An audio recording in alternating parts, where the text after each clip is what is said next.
Hey, what's up guys? Nate here. Welcome back to Sonic Academy. Today I want to be talking about a concept which I can pretty much guarantee you've heard of before, although not everybody understands, and that is the concept of glue in mixing or audio production. Now Ableton users specifically, they've got a glue compressor, so they think, okay cool, we've got to glue something together, we're going to stick the glue compressor on there and that's it. But I always prefer to push the idea that you should understand something before you do it. So I want to look at the concept of what gluing something together in audio is and why and how you should be doing it. Now, our brains are fairly stupid when it comes to taking stuff in at an auditory level. We don't like overly complex things. This is part of the reason why pop music is the way that pop music is. It's simple, it's to the point, and it's not overly complicated. Now, this is where the concept of gluing something together comes in. It's a technique that essentially allows us to take complex signals made up of a lot of unrelated parts and process them in a way that they are perceived to be from a single source. If you think about a rock band, for example, close your eyes and imagine you're listening to a rock band, you can quite clearly make out the vocals, you can quite clearly make out the lead guitar parts, you can quite clearly make out the bass, and you quite clearly make out the drums. Now, I say drums, the drums are made up of a snare, a hi-hat, a kick drum, but they're in the same acoustic space, so they're coming from the same source, and your brain tends to put them together as drums, not as a collection of individual percussion instruments. If you concentrate on them, sure, you can make out the snare, you can make out the hi-hats, but at first glance, without thinking about it, they appear to be the rhythm section of what you're listening to. Now, it becomes a little bit more complicated when you're working in the electronic space and you're using samples from all over the place. Some of them are processed through preamps, some of them are sampled off vinyl, some of them are purely digital samples, some of them are synthesized instruments that are done completely in the software realm. So there's a wide range of different tonal elements that you're working with that don't always necessarily fit together. And again, this is where our concept of gluing something together is going to come in. It's also the reason why I often suggest that you do sub-mixes in your tracks. A lot of my full walkthroughs that I do at Sonic Academy will always do a sub-mix with stems, always a rhythm section. Sometimes the kick will be in there, sometimes the kick will be by itself or with the bass stem. Bass is generally grouped together, melodic elements are grouped together, specifically ones that kind of match each other. Layered elements always into groups as well, so that they can be treated together. Now we've also got a number of tools at our disposal to rectify this problem of things being too complicated and kind of bringing them into the same space. I'm going to look at three of the sort of most important ones and then just discuss a fourth case as well, which specifically pertains to drums. We're going to be taking a look at some drums as an example. So let's dive in and we're going to take a look. Right, so we've got a pretty simple drum loop in here. I'm leaving these two channels intentionally muted for now. Very simple loop for sort of progressive house or house track. We'll take a listen to this.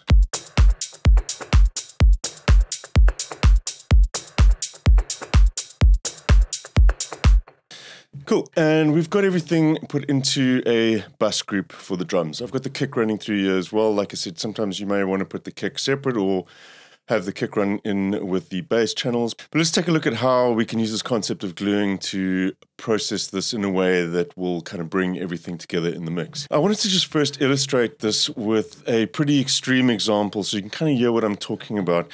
Because quite often the processing that I do for gluing stuff together can be quite subtle.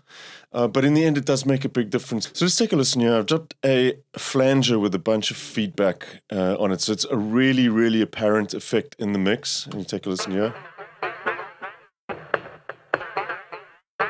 So, I mean, it's really altering the sound a whole bunch. If we play this back now, you're going to hear that flanger come through immediately.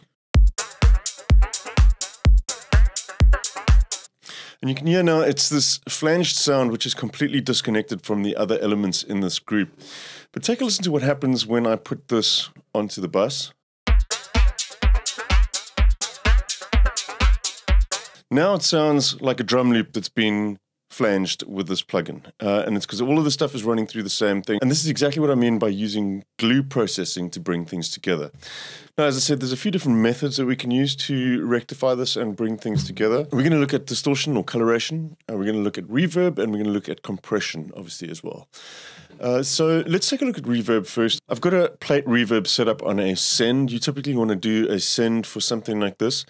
And we don't necessarily want to have the same amount of reverb on everything, but it is important that we have the same reverb for everything.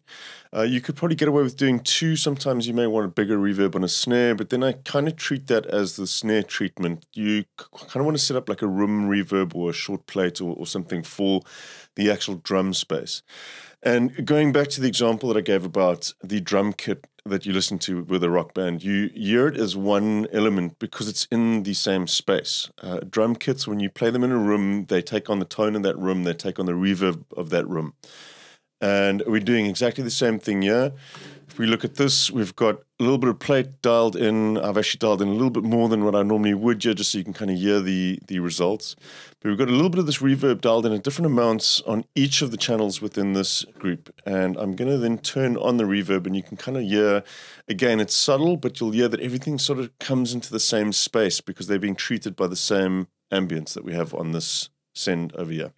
So take a listen. This is dry. And now take a listen to the wet version.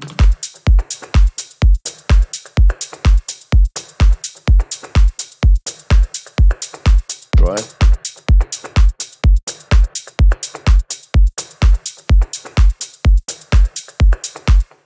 And all of a sudden, there's this kind of cohesion that happens. Everything feels like it's coming from the same source now because of that perception that we have that this is all in the same room. So the second one that I wanted to look at is coloration. What we're going to do now is basically apply saturation across the board, across all channels, so that they all sound like they're being processed by the same source. It's akin to saying everything is recorded through the same microphone channel, for example. If you use a preamp, you're giving it all the same coloration, which makes it feel like it's all coming from the same source once again. And a great way to do that with a drum loop would be, for instance, to use a little bit of tape saturation. I'm just going to grab the Studio 800 preset. Now again, this is going to be quite subtle, but again, we're giving all the elements in here the same coloration again. Without.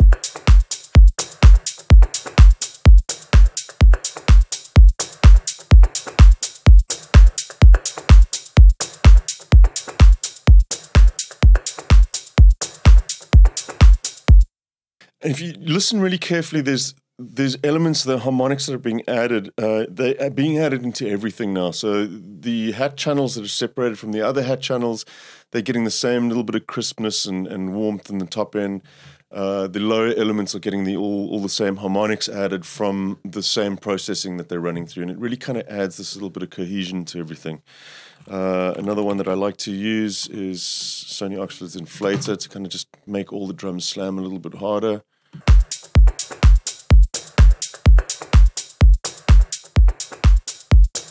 Just make sure that the levels match again. I'll group these together so we can hear the differences.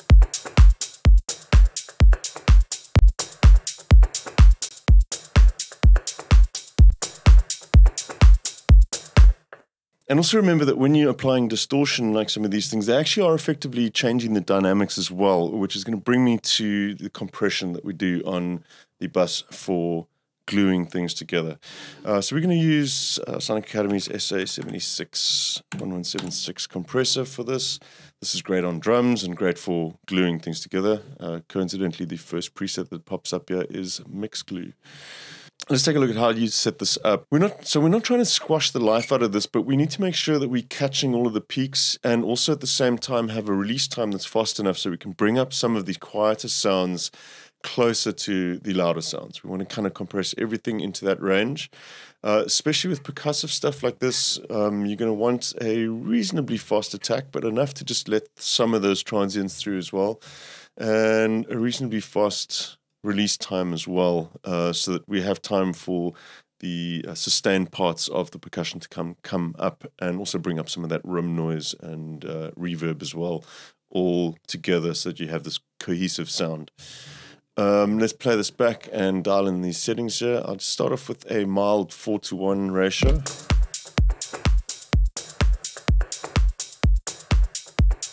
And we'll look at our gain reduction.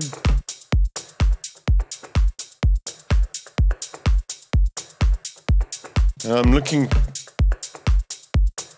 for about 3 to 4 dBs of gain reduction like that. And we want to level match this now.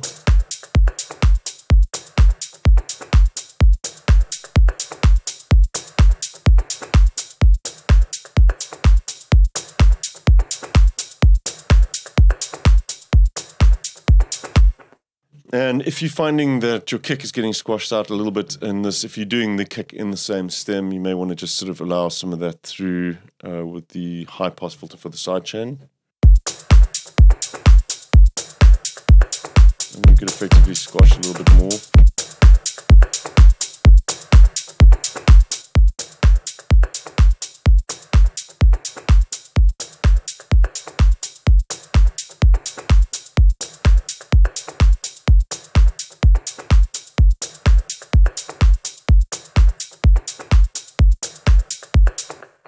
There we go. And again, it's subtle, but you're getting, if you listen carefully to the sort of tails of like the open hi-hats, for example, you can hear they're getting a little bit louder. Everything's kind of starting to come together a little bit more.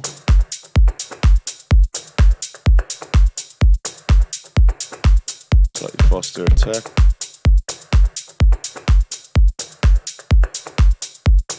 There we go. So let's take a listen to all of that processing now.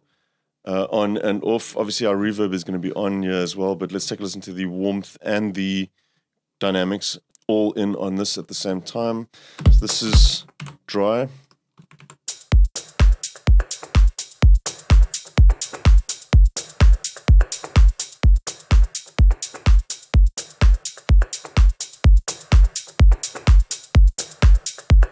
Might be a little bit too much saturation on the kick there as well. But you can kind of hear how things start coming together there. Now, I know this is subtle again, but when you start adding a number of these different channels up together in a mix, it really, really does help. It's almost a sort of subconscious thing that happens when you have these elements grouped together and processed at the same time. It just makes it easier to take in everything that's happening in the track. Now, I had these two channels muted here because I wanted to just talk about drums in particular. Another way to kind of deal with bringing stuff together, especially with sort of programmed drum loops like this, is to introduce some sort of live element that already has ambience and fills in the gaps between things. These kind of blur the lines between the really dry areas between your sort of programmed hats and clap, for example, or the kicks and the claps, and they kind of just fill in the gaps, and they are either recorded in a live environment or they have been processed to sound like one sound as well. They also add a nice looseness to the grooves, but that's using loops like this, and you'll see even without our processing on, when we add these in, you'll get this more cohesive sound for the drum mix specifically as well. A little bit of extra stuff on top, but you can hear everything sort of sounds a little bit more loose, and it sounds like it's a little bit more together now as well.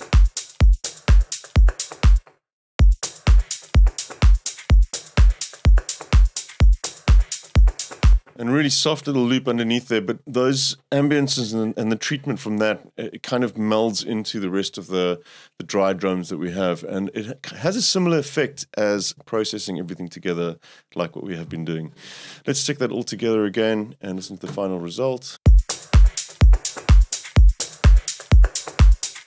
Without.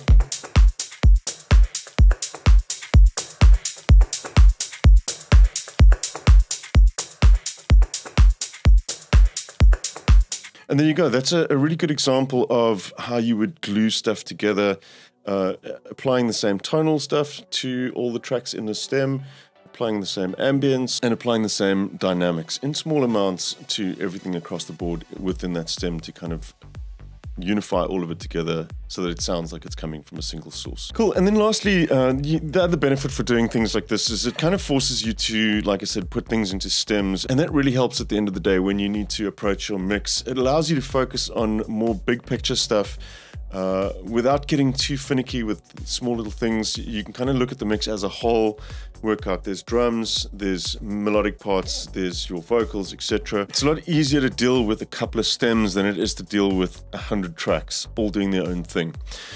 So yeah, really great way to approach mixes and then use this glue concept to kind of unify those things to simplify your sort of overall soundstage. Cool. I hope you guys found this useful and learned something here today. I will catch you soon here at Sonic Academy. Till then, take care. Cheers.